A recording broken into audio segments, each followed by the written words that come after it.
Assalamualaikum warahmatullahi wabarakatuh.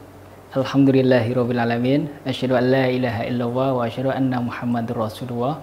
Allahumma sholli ala sayyidina Muhammad wa ala ali sayyidina Muhammad.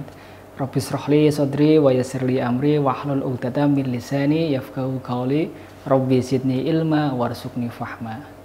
Rekan-rekan mahasiswa yang saya cintai, untuk kali ini kita akan membahas bagaimana cara mencatat dalam perusahaan dagang di siklus akuntansi.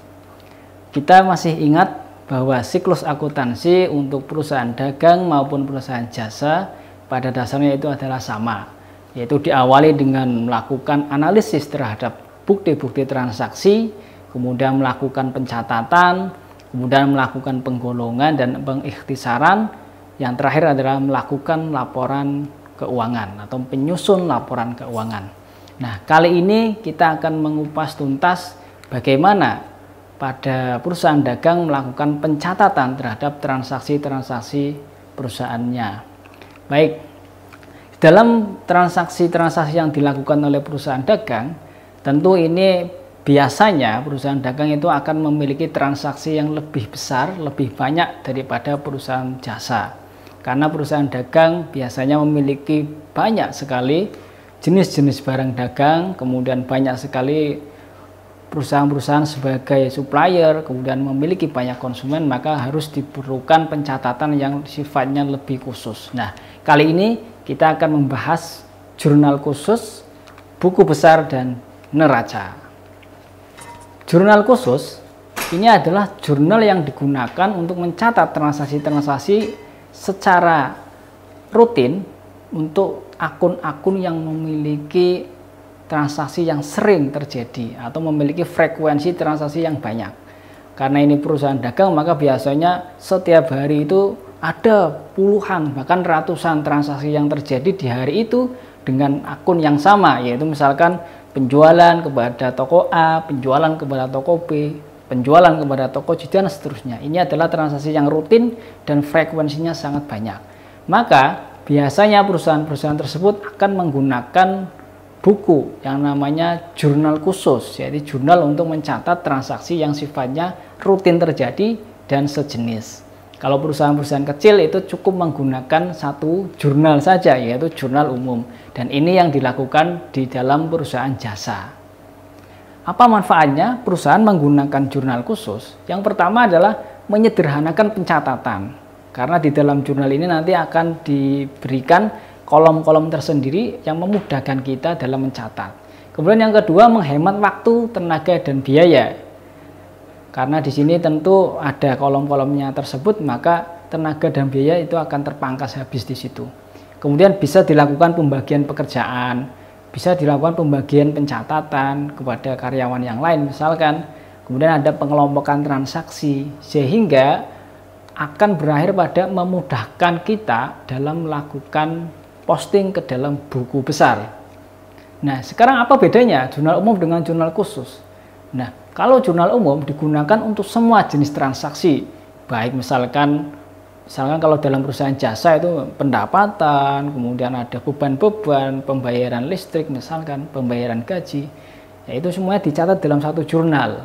Sedangkan di jurnal khusus digunakan hanya untuk transaksi yang sejenis dan terjadi dan sering terjadi. Kemudian kalau dalam jurnal umum bentuknya itu dua kolom ya, ada debit dan juga kredit. Kemudian setiap kali terjadi transaksi itu selalu menulis akunnya. Kalau misalkan hari ini ada transaksi 2 kali ya ditulis 2 kali, ada 3 kali maka kita tulis 3 kali. Kemudian dilakukan posting pada setiap transaksi kita lakukan posting. Sedangkan untuk jurnal khusus ini memiliki kolom-kolom yang banyak. Kemudian penulisannya cukup 1 kali pada awal transaksi, setelah itu transaksi berikutnya cukup dengan menuliskan nominalnya saja. Tentu ini akan menghemat waktu dan biaya. Dan yang terakhir adalah melakukan posting dengan cara kolektif. Jadi tidak sebanyak yang dilakukan posting dengan menggunakan jurnal umum. Ini tentu akan melakukan kegiatan yang sangat efisien dan juga efektif jika menggunakan jurnal khusus ini. Ada beberapa jenis-jenis jurnal khusus. Paling tidak ada 4 jurnal di dalam perusahaan dagang. Yang pertama adalah jurnal pembelian untuk mencatat pembelian secara kredit. Nah, khusus untuk pembelian secara kredit. Kemudian yang kedua, jurnal penjualan untuk mencatat penjualan secara kredit. Kemudian yang ketiga, jurnal penerimaan kas untuk mencatat transaksi setiap penambahan kas. Dan yang terakhir adalah jurnal pengeluaran untuk mencatat pengurangan kas. Jadi transaksi khusus ini nanti akan dimasukkan ke dalam setiap jenis jurnal khusus ini sesuai dengan jenis transaksinya. Sebagai contoh kita bisa melihat jurnal penjualan ya, kita untuk mencatat transaksi secara kredit. Contoh, tanggal 1 September menjual barang dagang kepada PT Lenovo seharga 5 juta, nomor fakturnya 001 dengan syarat 2/10N45. Nah, bagaimana dengan transaksinya?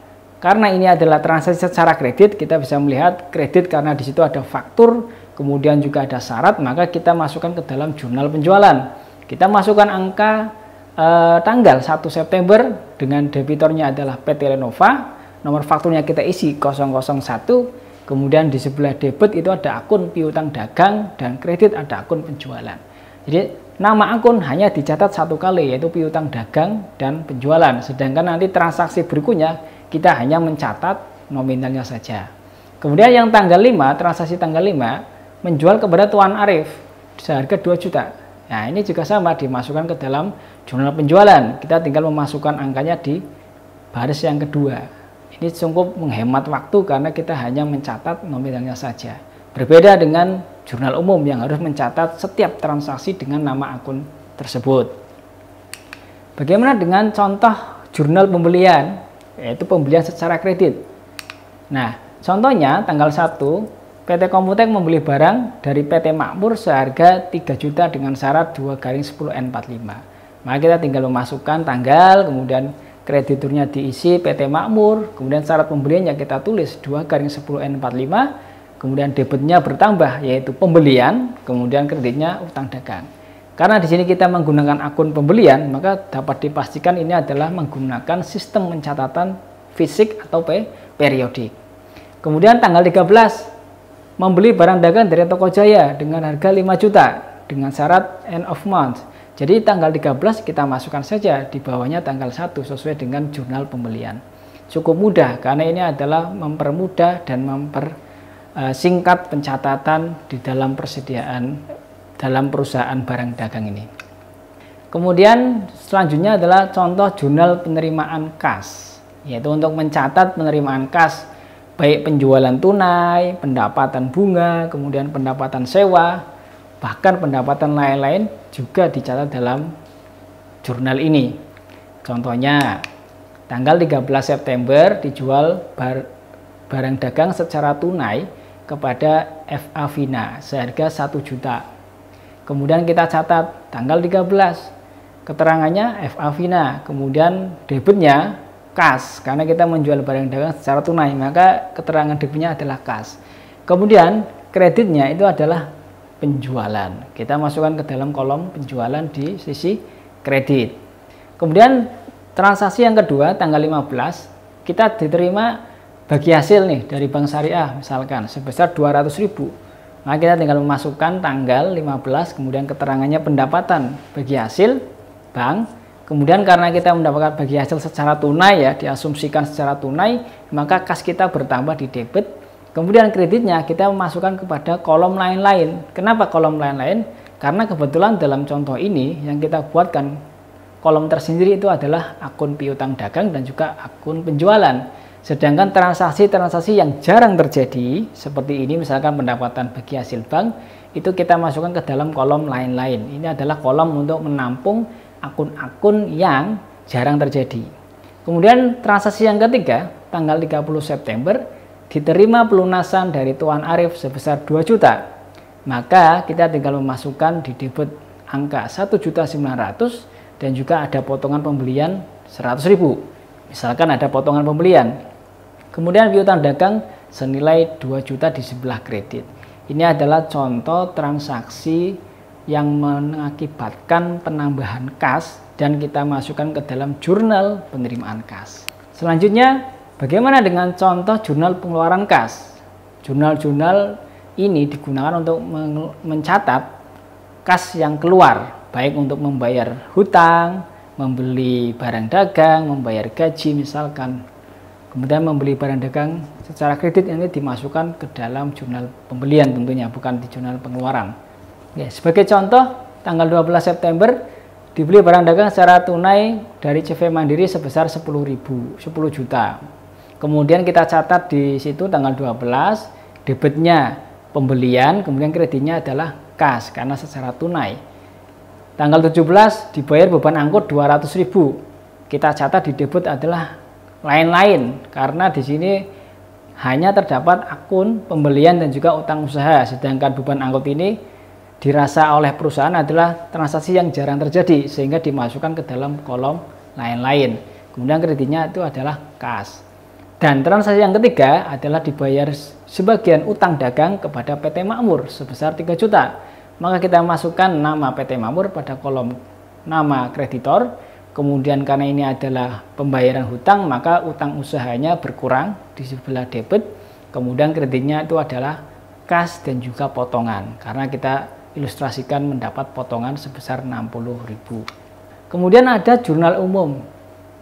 Kenapa kok tadi ada jurnal khusus, sekarang ada jurnal umum? Nah, biasanya di dalam perusahaan dagang, selain menggunakan 4 jurnal tadi, perusahaan tetap menggunakan jurnal umum. Yaitu apa? Yaitu jurnal untuk mencatat transaksi yang tidak dapat dicatat kepada 4 jurnal tadi. Jadi ketika ada transaksi yang tidak dapat dicatat ke dalam 4 jurnal, kita masukkan ke dalam jurnal umum. Seperti transaksi retur pembelian dan juga retur penjualan. Sebagai contoh, tanggal 4 diterima kembali dari PT Lenovo atas penjualan barang dagang sebesar 4.400.000 maksudnya. Karena tidak sesuai dengan pesanan, ya, sehingga kita masukkan ke dalam jurnal umum. Debitnya itu adalah retur penjualan sebesar 400.000. Kemudian kreditnya itu adalah piutang dagang sebesar 400.000. Jadi jurnal umum ini cara mencatatnya juga sama seperti jurnal umum pada perusahaan jasa. Berikutnya, setelah perusahaan itu melakukan pencatatan ke dalam jurnal khusus, maka selanjutnya perusahaan akan melakukan buku besar atau posting ke dalam buku besar. Nah, apa itu buku besar? Buku besar adalah buku yang merupakan kumpulan dari seluruh akun-akun yang digunakan dalam pembukuan. Jadi setiap akun yang digunakan dalam perusahaan dagang itu nanti dibuatkan buku satu-satu. Jadi nanti ada buku besar utama dan juga ada buku besar pembantu. Misalkan ada akun kas, maka ada buku kas. Ada akun piutang dagang, ada buku piutang dagang. Ada utang dagang, ada buku utang dagang. Jadi setiap akun yang digunakan harus dibuatkan buku masing-masing. Bagaimana dengan buku besar pembantu? Namanya saja buku besar pembantu, maka dia sifatnya membantu buku besar utama, yaitu membuat rincian. Misalkan yang sering digunakan itu adalah akun piutang dagang dan juga utang dagang. Bedanya dalam buku besar pembantu ini nanti isinya itu adalah nama-nama dari supplier atau nama-nama dari konsumen yang memiliki hutang kepada kita. Nah, kemudian bagaimana cara memposting ataupun dasar posting ke dalam buku besar? Jadi dasarnya itu adalah dari jurnal khusus yang sudah kita catat tadi, dari jurnal umum yang sudah kita buat, kemudian kita posting ke dalam buku besar di setiap akhir periode. Bisa setiap akhir bulan atau mungkin setiap akhir pekan. Posting ini diawali dengan cara memindahkan saldo awal terlebih dahulu, baru kemudian dilakukan posting dari setiap akun-akun yang ada di jurnal khusus. Bagaimana cara melakukan posting tersebut? Kita lihat caranya. Tetapi sebelum kita melakukan praktek cara melakukan posting, langkah baiknya kita coba memperdalam buku besar pembantu ini fungsinya untuk apa, gitu ya. Jadi buku besar pembantu ini ada dua yang biasa dilakukan, tadi sudah saya sampaikan. Ada buku besar pembantu utang dan juga buku besar pembantu piutang. Ini fungsinya untuk melakukan kontrol kepada perusahaan, konsumen mana saja ya, ataupun pembeli mana saja yang masih memiliki hutang kepada kita, atau bahkan kita memiliki hutang kepada perusahaan lain, sehingga kita bisa mengontrol di dalam buku besar pembantu. Jadi dalam buku besar pembantu ini nanti isinya adalah nama-nama dari setiap pembeli atau nama-nama dari setiap konsumen yang sudah kita pernah beli ya. Jadi itu nanti nama-nama rekanan ya yang kita pernah bertransaksi kepada mereka. Bagaimana dengan ilustrasi postingnya sekarang? Nah ini, misalkan cara ilustrasinya adalah kita sajikan jurnal penjualan nih. Di situ ada transaksi 2 ya, dengan saldo di akhir bulan, piutang dagang totalnya 7 juta, kemudian di penjualan totalnya 7 juta sebelah kredit. Nah ini, karena ini adalah jurnal penjualan, di situ ada akun piutang dagang, maka biasanya perusahaan akan melakukan posting ke dalam buku besar pembantu piutang atas nama PT Lenova sebesar 5 juta. Kemudian dia juga akan membuat buku besar pembantu piutang atas nama Tuan Arif sebesar 2 juta. Jadi di situ kita bisa melihat di dalam jurnal penjualan ada 2 rekanan. Ada PT Lenova dan juga Tuan Arif. Nah, setiap rekanan itu kita buatkan buku pembantu piutang sendiri-sendiri. Nah, bagaimana dengan memposting akun piutang dagang dan penjualan ke dalam buku besar utama? Yaitu kita siapkan dulu buku besarnya. Ini untuk piutang dagang terlebih dahulu dengan kode 112. Nah, cara mempostingnya adalah begini. Kita isi dulu tanggal 30 karena ini posting dilakukan setiap akhir periode, maka ditanggali dengan tanggal akhir periode. Contohnya 30 September. Kemudian keterangannya kita bisa tuliskan. Kemudian refnya itu adalah referensinya. Jadi berasal dari mana? Yaitu dari jurnal penjualan atau dikode dengan kode JJ. Nah, kebetulan piutang dagang ini memiliki saldo 7 juta berada di sisi debit. Maka kita masukkan di dalam buku besar piutang dagang dengan nilai 7 juta di sisi debit. Sehingga saldonya adalah debit senilai 7 juta. Setelah ini dimasukkan, maka di dalam jurnal penjualan kita tulis di bawahnya jumlah 7 juta dengan kode akunnya yaitu 112 yang saya warna merah ini. Jadi ini adalah tanda kalau ada akun yang sudah dikasih tanda warna merah dengan nomor akun, itu artinya saldo tersebut sudah diposting ke dalam buku besar. Nah, ini adalah contoh formatnya. Ini contoh format yang bisa kita gunakan, yang sudah bisa kita gunakan tadi di dalam contoh tersebut. Sekarang neraca saldo akhir dari buku besar.